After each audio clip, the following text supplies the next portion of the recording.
Assalamualaikum warahmatullahi wabarakatuh and good day to all. So untuk video ni cikgu akan share berkenaan dengan exam techniques and tips untuk PSPM 2.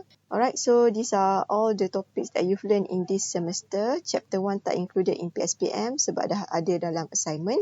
So from the 11 chapters, ada 10 chapter je lah yang akan keluar dalam PSPM. So 10 chapters means 10 soalan lah. So these are all the marks allocated for each chapter. Just that there will be like slightly differ lah. Sebab dia sebenarnya bukan like exactly solid number macam ni. Okay, dia ada point-point juga. So don't be too surprised kalau tiba-tiba dia ada lain sikit beza. Tambah plus minus 1 lah. Okay, so soalan yang banyak adalah daripada chapter cellular respiration 14 marks. Lepas tu coordination 13 marks. And then for the photosynthesis, transport system contributed for 9 marks. Okay, untuk biotesis hanya 5 markah lah. Alright. So total marks will be 80%. 80% akan jadi 40% lah sebab PSPM 40% dicontribute. Manakala 60% from your PP. So the format of the paper will be structure and essay. So it consists of 10 questions. There will be mix of both structure and essay. We don't know which chapters yang akan tanya structure banyak, essay banyak ke ataupun either one. Okay, tak tahu. Alright. And then you must read the whole question. Semua soalan wajib dijawab. Answers must be given according to the question task. And it must be using simple English. So tips untuk essay questions sebab this is the first exposure untuk awak jawab essay. So must highlight the question.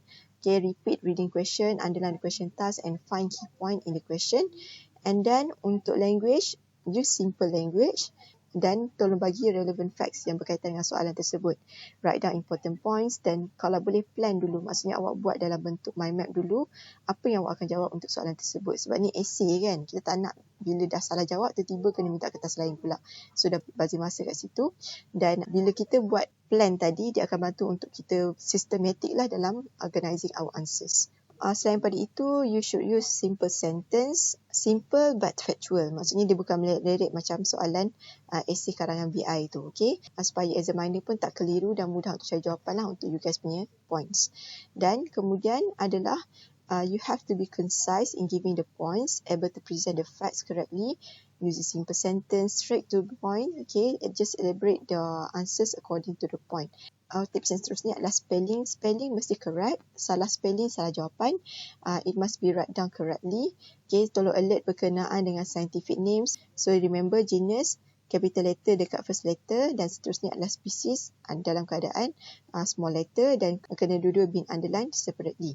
Okay, so tolong alert lah. Any specific, any scientific name must be spelled correctly dan kena ikut formatting dia. Selain pada scientific name yang kena underline antaranya adalah nama gene. Contohnya like Z gene tu. So benda-benda macam tu lah. Tolong alert. Selain daripada itu, tolong baca soalan carefully. Kena reread lah soalan dan juga jawapan. Make sure kamu tak include sebarang repeated points ataupun silly mistakes. Macam tadi lah salah spelling ke semua tu kan. Dan make sure enough points lah. So tengok pada markah lah. Okay, kalau markah tu adalah 4, so mungkin kamu kena provide 2 facts dan 2 explanation dia ataupun 4 facts. Macam tu lah. Okay. So ini adalah example question task. So kita tengok pada question task. Kalau soalan minta definition, so your answers must be definition lah. Maksudnya apa yang ada dalam lecture notes tu, definition kena betul-betul ikut yang ada dalam lecture notes. So tipsnya boleh je kamu combinekan all the definitions that you have for this semester, letak satu kertas. At least bila nak kat exam tu, baca sekali lalu, so dapatlah ingat benda tu. Okay. Task yang kedua contohnya explain. So kalau dia suruh explain ataupun describe, maksudnya awak kena bagi satu facts dia dan lepas tu explain lah untuk facts tersebut. So kena elaboratekan juga statement awak tu. Okay. Kalau soalan minta label diagram, so you have to draw the diagrams. Kalau tak, tak perlulah. Okay. So question task yang ketiga, kalau soalan minta what, so maksudnya you have to be specific lah. Sebab what ni tak perlu explanation, just give the answers. Okay. So kalau soalan ke 1 markah, maksudnya dia straight to the point.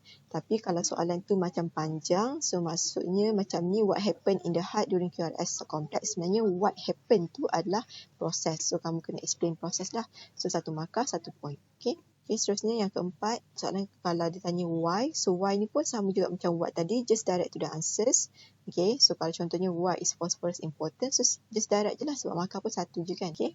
Okay, soalan task yang kelima, kalau soalan minta differentiate, maksudnya awak kena bezakan sahaja. Just give the differences. So, kena guna comparable words lah. Contohnya while, but, okay. Dan differences tu mesti kena pada same criteria. Okay, contohnya macam ni, difference the uptake of phosphorus and carbon by the plants. So, uptake of phosphorus by plants in the form of phosphate, ion, while, so ini adalah comparable word dia, by uptake of carbon in the form of carbon dioxide. So nampak dia compare to the same criteria, iaitu cara uptake ni macam mana. Kalau phosphorus guna phosphate ion, kalau carbon guna carbon dioxide. Okay, so tu maksudnya same difference criteria for the same sentence. Jangan buat satu kriteria yang kat sini untuk point yang ni, satu lagi kriteria yang sama dekat point ada paragraf lain, sebab susah nak cari point tu. Okay. And then for the question untuk compare ataupun compare and contrast, maksudnya it doesn't just need the differences but also the similarities. So kena provide both, dan sama juga kena guna comparable words and also same difference criteria. So kalau soalan ni appears in the essays, so betternya awak buat satu difference criteria, one paragraph. Okay, contohnya macam ni, soalan compare carbon fixation in C4 and CAM. So first kena bagi similarities dululah. So kalau markahnya 3 markah, biasanya similarities 1 markah je. Lepas tu differences 2. So contoh macam ni, similarities dia memang dalam marking scheme memang hanya 1 je lah. So either of these 3 points. Manakala untuk differences 2 markah lah. So kat sini contohnya dia compare to the same point. Contoh dalam C4 and CM dia compare kat location. So C4 in the mesophyll and bundle sheet cell, manakala CM in the mesophyll cell. Lepas tu buat pula paragraf baru untuk timeline dia. So kalau C4 occurs during daytime, while in CM occurs during daytime and night. So boleh buat 2 different paragraph kalau untuk essay. Okay, so mudahlah untuk memeriksa tanda. Lepas tu kalau question task adalah berkenaan dengan how, so how ask you to explain about the process in correct order ataupun flow. So kalau macam ni, how hemoglobin transported from respiring tissue to the lungs, 2 markah. So daripada tu kena bagi point dia ikut steps. Okay, ataupun kalau 4 markah, so ikut proses lah. Okay. Dan kalau question task ask about calculate ataupun find, so maksudnya awak kena show the calculation lah. Kena write down the formula. Biasanya formula pun ada markah, dan ingat jawapan mesti kena ada unit. Dan alert juga dengan berkenaan decimal places. Kalau soalan tak minta decimal places, biasanya kita letak 2 decimal places saja. Tapi kalau soalan sebut mention about decimal places, contohnya kena ada 3, so mesti kena 0.001. Okay. Dan kat sini kamu boleh alert kalau soalan tu minta berkenaan dengan percentage. Biasanya bila kita buat dia punya formula, dekat sini mesti tak ada persen kat sini. Dia memang darab 100 sahaja, bukan 100%. So tolong alert kat sini. Kalau you letak 100% kat sini, memang jawapan salah lah. Maksudnya formula salah, dekat steps dia pun salah lah. Okay. So ingat, hanya dekat percentage yang jawapan saja ada percentage. So yang ini adalah contoh soalan yang berturutan. Contoh pada soalan question 1A, dia tanya how many ATP produced in figure 1. Tapi pada B pula, dia tanya apa yang berlaku dalam figure 1 that produce ATP. So ada kaitan dengan yang first tadi. Lagi teruk, kalau yang C pula, state reason for answers in B.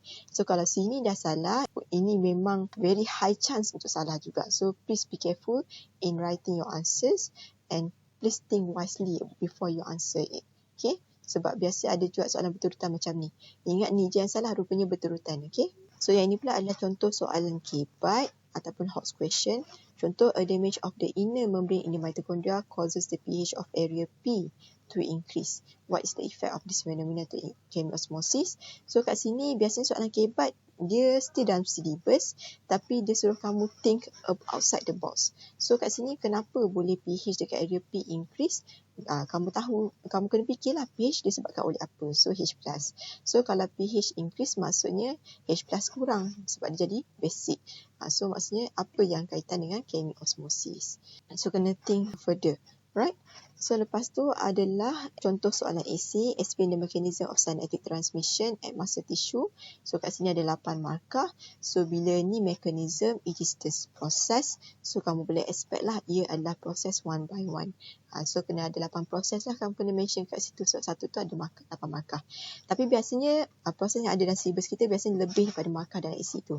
So memang contoh macam ni sampai ada lebih kurang 11 markah kan. Tapi maksudnya kamu tak cukup 11 ni pun tak apa, still as long as ada 8 point dapat 8 markah. Okay. So please remember, always look at the marks allocated. Kalau 3 markah, 3 point lah. Dan tolong alert bahawa wrong cancel right. Maksudnya kalau soalan minta dah memang dia besarkan huruf 1 ni dan dia boldkan lagi, maksudnya you only should provide one answer sahaja. So kalau contoh awak bagi jawapan sugar cane, awak nak juga bagi jawapan kedua sedangkan tak minta, awak bagi cactus. Sedangkan jawapan sugar cane dah betul tapi cactus salah, so cactus ini akan cancelkan the correct answer yang sugar cane ni. So dapat kosong. Okay, so tolong alert jangan bagi jawapan yang main taban macam tu lah. Kalau 1 je lah, jangan bagi lebih. Ataupun kalau nak bagi lebih boleh tapi syarat kena confirm betul. Kalau tak confirm betul tak payah bagi. Okay. Lepas tu, don't panic, breathe deeply. Ni semualah. Okay, allocate the time for expression. Sebab yang ni 10 question dan setiap soalan adalah berlainan dia punya marks dia. So, therefore, we cannot really specific satu chapter, satu soalan ni berapa masa allocated. So, kamu yang sendiri kena agak. Biasanya kalau 10 markah punya soalan, biasanya akan ambil masa selama 15 minit. Okay, so kalau tak tahu soalan tu, just skip dulu and return back to the question later on. Alright, so that's all guys. Thank you.